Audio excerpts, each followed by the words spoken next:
그 어떤 10분보다 알찬 10분 뉴스하이킥 하프타임. 지금은 129만, 내일까지 반드시 130만 요정이 되실 오윤혜님과 함께합니다. 안녕하세요. 네, 반갑습니다. 오윤혜입니다. 예. 너무 아쉬워요. 예. 네, 내일 더 아쉽겠지만 어쨌든. 예. 네. 오늘 저기 뉴스하이킥 끝나고 나서 뒤풀이 네. 뭐 전체 이렇게 처음이에요. 네. 참여하시는 분들 네. 언론 아싸 8시부터 또 하시죠? 아, 그러니 이 중요한 날에 언론 아싸가 잡혔어요, 여러분. 언론 아싸 갔다가 네, 다시 돌아오시는 걸로 하고 우리 네. 청취자 여러분들도 네. 뉴스하이킥 끝나면 언론 아싸 8시에. 예. 왜냐면요. 오늘 예. 또 지금 TBS, KBS에 이어서 YTN까지 진짜 대한민국 언론사가 이러다가 나만 하는 게 있을까 싶어요. 오늘 언론 아싸에서 다룰 주제 바로 YTN 입니다. 민영화. 이슈입니다. 드디어 예. 단 2명의 의결로 YTN에 넘겼는데요. 그것과 음. 관련해서 이제 언론노조 YTN 지부 고한석 위원장이 오마이뉴스와 함께 인터뷰를 했던 내용을 네. 살펴보도록 하겠습니다. 자, 고한석 지부장은 이번 의결은 방통위의 직무유기로 규정했다. 사회적 공정성이 요구되는 보도 채널의 경우 방통위가 심사를 통해서 부적격한 기업을 자. 걸러내야 함에도 오늘 무슨 일이 있었는지 먼저 알려주셔야지. 네. 오늘 무슨 일이 있었느냐 네. 간단하게 정리를 해드리면 지난번에 YTN 최대 주주 변경 심사가 있었습니다. 네. 그때 원래 YTN은 그 한전 KDN하고 마사회가 최대 주주였는데 네. 이거를 갑자기 한꺼번에 매각을 했어요. 이 매각 과정 자체가 굉장히 이상하다. 뭐 정해진 사람이 있는 게 아니라면 어떻게 마사회의 이해관계가 다르고 한전 KDN의 이해관계가 다른데 이걸 어떻게 일괄 매각을 하냐 이런 문제 제기가 있었음에도 불구하고 네. 일괄 매각이 됐고 유진 기업 유진 ENT라고 하는 사실상 뭐라고 해야 되나 페이퍼 컴퍼니라고 해야 되나 하여튼간에 네. 유진 ENT라는 기업이 대주주가 됐습니다. 근데 이거는 방송통신위원회에서 네. 대주주 이거는 방송사가 하나 넘어가는 거기 때문에 그렇죠. 대주주 적격성 심사라고 하는 걸 해야 돼요. 근데 이동관 방통위원장 물러나기 하루 전인가 이틀 전인가 그 대주주 적격성 심사가 있었는데 네. 당시 유진 ENT가 언론사를 특히 뉴스 전문 채널인 YTN의 대주주가 되기에는 네. 모자란 지점들이 너무 많다. 네. 공공성 확보 방안이라든지 네. 기타 등등 여러 모자란 지점이 많아서 조건부 승인 내지는 재심사 이런 네. 결정을 했어요. 근데 맞습니다. 어제 김홍일- 대주주 적격성 네. 인정을 방통위원 김홍일 방통위원하고 또 한 분 더 있어요. 두 분이서 여당 추천에 네. 네. 자, 적격성 있습니다라고 해서 유진 ENT한테 이제 실제로 주주로서의 자기 권한을 행사할 수 있는 일이 어제 벌어진 거죠. 맞습니다. 여기에 대해서 여기에 YTN 대해서. 고한석 지부장은 예. 방통위의 직무유기라고 규정했습니다. 네. 이 보도 전문 채널의 경우에 방통위가 심사를 통해 부적격한 기업을 걸러내야 함에도 오히려 각서만 받고 승인을 해줬다는 것입니다. 그러니까 조건부를 다 지켰느냐, 네. 그걸 얼마나 준비를 했느냐에 대해서 고한석 지부장은 야 각서는 누구나 쓰지 실제로 그 조건을 지킬 거라고 하는 네. 확실한 어떤 담보가 있느냐, 네. 그렇죠. 그거 없다라고 지금 YTN의 고한석 언론노조 YTN 지부장은 판단을 하신다는 겁니다. 맞습니다. 예. 절차와 관련 법의 취지를 훼손시키면서까지 밀어붙이면 나중에 법적인 책임을 지게 된다는 걸 방통위 내부에서도 알고 있을 것이다. 네. 고 지부장은 자본에 넘어간 언론사들이 속속 사형화가 되고 있다. 음. 이런 문제점을 지적하면서 그래서 대한민국의 24시간 뉴스 채널만큼은 공적인 지배 구조를 가져야 한다고 얘기를 했던 거라고 합니다. 네. 자, 2인 체제 의결 역시 매우 부당하다. 지금 방송통신위원회가 원래 5명이어야 되잖아요. 네. 근데 지금 2명이에요. 김홍일 방통위원장이랑 네. 대통령이 추천했던 그다음에 여당 추천 방통위원 네. 딱 두 분이서 계속해서 이런 중요한 문제를 방망이를 두드리고 있다. 그렇습니다. 지난해 말 권태선 MBC 이사장 항소심에서도 나왔듯이 2인 의결은 상임위원 5인의 합의로 운영토록 하는 방통위 설립 취지를 몰각하는 일이다.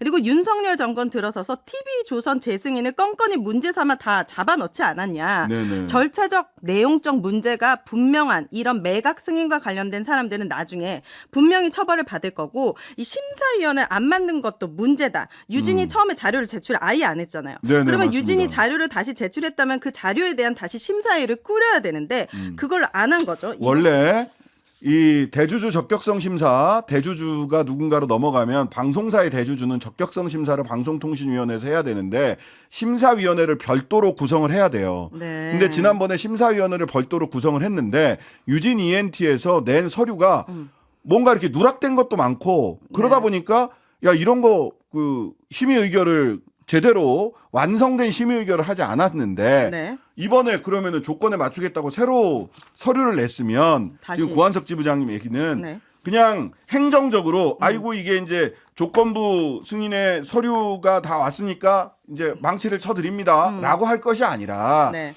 심의를 지난번에 제대로 심사를 제대로 못한 거기 때문에 그건 유진 ENT가 제대로 서류를 제출을 못해서 네. 서류를 다시 냈다면 심사위원회를 다시 소집하고 다시 구성해서 제대로 된 심사를 해야 되는 거 아니냐. 네. 근데 왜 그것도 안 하고 그렇죠. 각서 쓰고 서류 모자란 미비 서류만 냈다고 해서 그냥 통과시켜주는 게 말이 되느냐. 하지만 방통위는 자문 의견을 구했기 때문에 그런 문제가 되지 않는다라고 했고 자문 의견으로 퉁칠 일이 아니다. 그래서 고한석 지부장은 자문 의견만 구하면 된다는 게 방통위 법령 어디에 있는지 묻고 싶다. 그렇죠. 이러면 이제 법적 분쟁으로 가게 됩니다. 그렇죠. 자, 그렇다면 유진 기업은 과연 도덕적으로 괜찮은 정말 문제가 없는 회사이냐? 네. 유진 기업 부도덕성에 대해서 계속 문제를 제기해 왔다. 네. 가장 최근 예를 들어보면 지난해 12월에 금융감독원에서 국내 증권사들이 고객 돈을 마음대로 굴려가지고 고객의 돈의 손실을 돌려막기 한 유진투자증권. 네, 9곳을 적발했는데 그중에 유진투자증권이 있었어요. 네. 금감원에서는 해당 증권사 CEO들을 직접적으로 관여했다고 보고 있어요. 그러면 만약에 유진투자증권의 오너인 유경성 회장의 일가도 검찰 수사의 대상이 될 수 있는 거고 네. 수사를 받게 되면 YTN은 어떻게 보도해야 되냐. 사회적 신용이 떨어지는 기업은 언론사를 소유할 자격이 없다. 그런 거 걸러내라고 방통위가 있는 건데 방통위가 그냥 보도 공정성을 지키겠다는 각서만 받고 넘긴 것이다. 네, 네, 자, 네. 사형화로 인해서 가장 우려되는 부분은 대표적인 사례가 서울신문이라고 생각한다. 네. 호반건설이 넘어간 이후로 보도국이 무너지다시피 했고 젊은 기자들, 실력 있는 기자들이 대거 나갔다. 특별히 호반이 어떻게 해서가 아니라 보도국 자체의 분위기가 바뀌었던 탓이고 우리는 적어도 24시간 뉴스 채널이기 때문에 공적인 지배 구조를 가져가야 한다고 얘기를 하고 있다.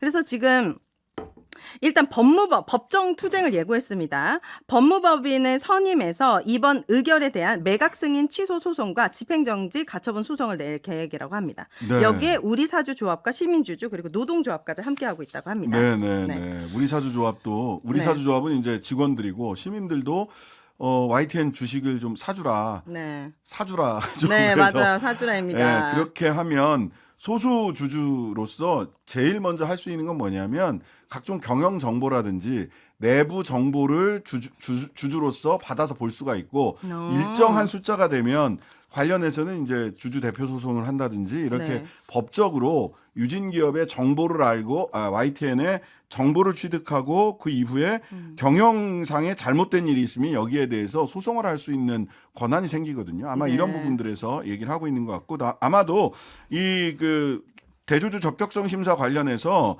가처분 신청도 아마 하고 이렇게 법적 대응을 할 것 같아요. 네. 이 절차상의 위반이 있는지 없는지 이것도 한번 지켜봐야 될 것이다. 네. 이렇게 보입니다. 예. 알겠습니다. 자, 다음 뉴스입니다. 지난해 2022년도죠.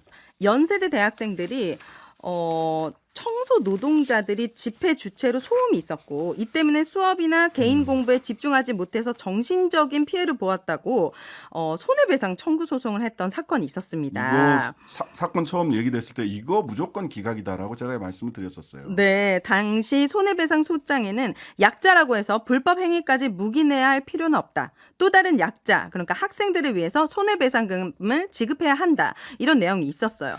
그러나 오늘 서울 서부지법에서는 손해배상 소송에 대한 학생들, 즉 원고 패소 판결을 내렸고 소송 비용도 학생 쪽에서 부담하라고 밝혔습니다. 예, 기각했으니까 학생 측에서 부담하는 게 너무 당연하고요. 네. 이게 뭐냐면 그 청소 노동자들이 점심시간인가요? 뭐 한 1시간 정도씩 65데시벨 이하로 즉 소음 기준, 집회에서의 소음 기준, 집시법상 소음 기준 아래에서 네. 1인 시위하면서 마이크로 방송하고 했던 거예요. 네. 그런데 이거는 헌법이 보장하는 집회의 자유, 표현의 자유의 영역 안에 있는 겁니다. 그리고 학내이기 때문에 집회 신고를 별도로 할 이유도 없어요. 근데 네. 이거를 학생들이 불법 행위라고 하고 그리고 이게 내가 수업을 하는데 침해받았다라고 얘기를 한 거예요.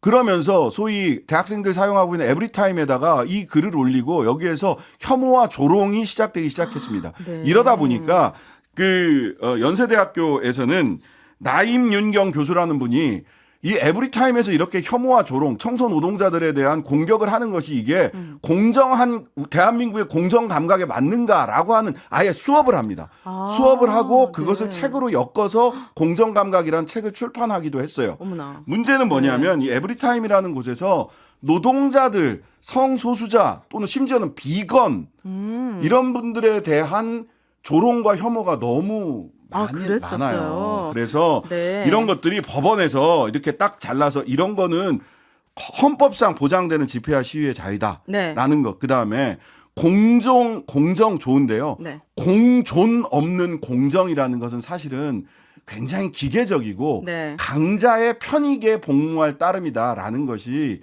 사회적으로 네. 많이 논의되고 토론되고 함께 필요한 결론을 내렸으면 좋겠습니다. 공동체에 대한 연대의식 더욱더 필요한 시대입니다. 자, 하프타임은 여기까지 하도록 하겠습니다. 네, 수고하셨습니다. 감사합니다. 하루 종일 기다려지는 진짜 시사. 평일 저녁 6시 5분 신장식의 뉴스 하이킥.